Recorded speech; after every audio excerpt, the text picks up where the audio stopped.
জয় যিশু।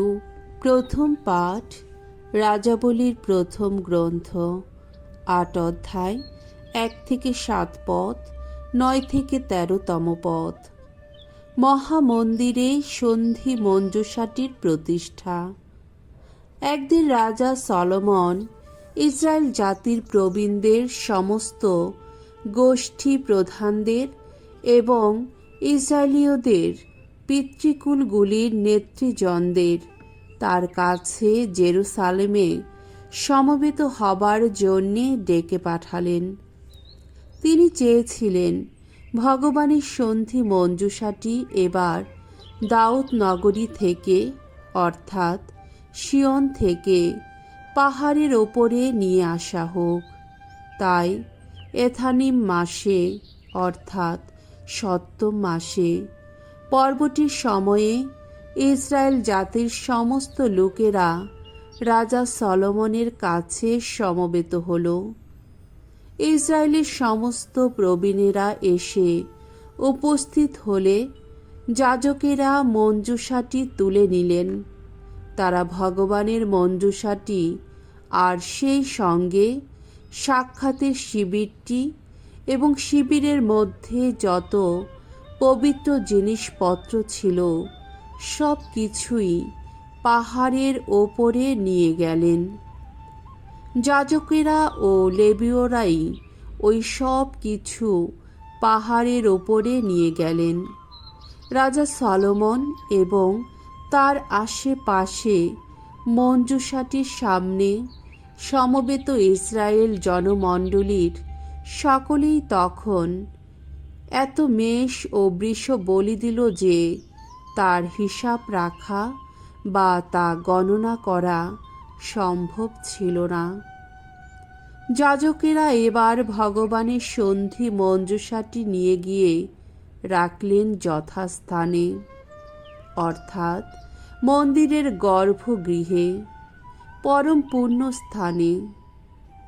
সেই খেরুব মূর্তি দুটির দানাগুলির নিচেই।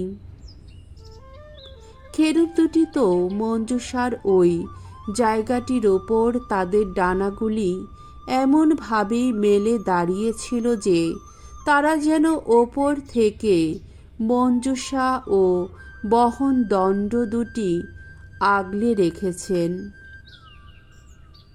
মঞ্জুষাটির মধ্যে কিছুই ছিল না, শুধু পাথরের সেই দুটি লিপি ফলক ছাড়া। ইসরায়েলীয়রা মিশর দেশ ছেড়ে চলে আসার পর ভগবান যখন তাদের সঙ্গে সন্ধি সম্পাদন করেছিলেন, তখন মোশে নিজেই হোরেব পর্বতে সেই দুটিকে মঞ্জুষার মধ্যে রেখে দিয়েছিলেন। এই সময়ে হল কি, যাজকেরা যখন পুণ্য স্থান থেকে বেরিয়ে এলেন, তখন ভগবানের মন্দির সেই মেঘে হঠাৎ ভরে গেল। ফলে যাজকেরা তখন তাদের সেবা কর্ম সম্পন্ন করতে সেখানে আর থাকতে পারলেন না, কেননা ভগবানের মন্দির জুড়ে তখন ভগবানের মহিমা বিরাজ করছিল। সেই সময়ে সলোমন বললেন, ভগবান তো ঘোষণা করেছেন তিনি ঘন মেঘের বুকেই বাস করবেন।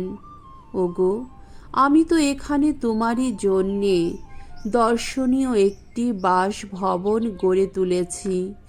আহা, গড়ে তুলেছি এমনই একটি আবাস যেখানে তুমি চিরদিনই থাকতে পারবে। প্রভুর বাণী। ঈশ্বরকে ধন্যবাদ। শাম সঙ্গীত ১৩২, ৬ থেকে ৯ পদ। ধো, এসো প্রভু, এসো তোমার শান্তির মন্দিরে। মঞ্জুষাটির খবর আমরা পেলাম এফরাথায়, সেটিকে শেষে তো খুঁজেই পেলাম জায়ারের প্রান্তরে। বলে উঠলাম, যেখানে এখন রয়েছেন তিনি, চলো সেইখানে যাই। তার পাদপীঠের সামনে আভূমি প্রণত হই। ওগো ভগবান, তোমার জন্যে প্রস্তুত আছে ওই যে বিশ্রামের স্থান। ওঠো, এবার সেইখানে চলে এসো তুমি। তোমার সঙ্গে আসুক তোমার শক্তির আসন এই মঞ্জুষাটি। তোমার যাজকেরা ধার্মিকতার বসনে বিভূষিত থাকুক, হর্ষধ্বনি করুক তোমার যত ভক্তজন। বাণী বন্দনা। জয় জয় প্রভুর জয়। সকলকেই শোনাতেন যিশু ঐশ্ব রাজ্যের মহামঙ্গলবাণী। মানুষের যত রোগ, যত ব্যাধি সারিয়ে তুলতেন তিনি। জয় জয় প্রভুর জয়। মঙ্গল সমাচার। মার্ক রচিত মঙ্গল সমাচার 6 অধ্যায় 53 থেকে 56তম পদ। যিশুর পোশাকের স্পর্শেও বহু মানুষের আরোগ্য লাভ।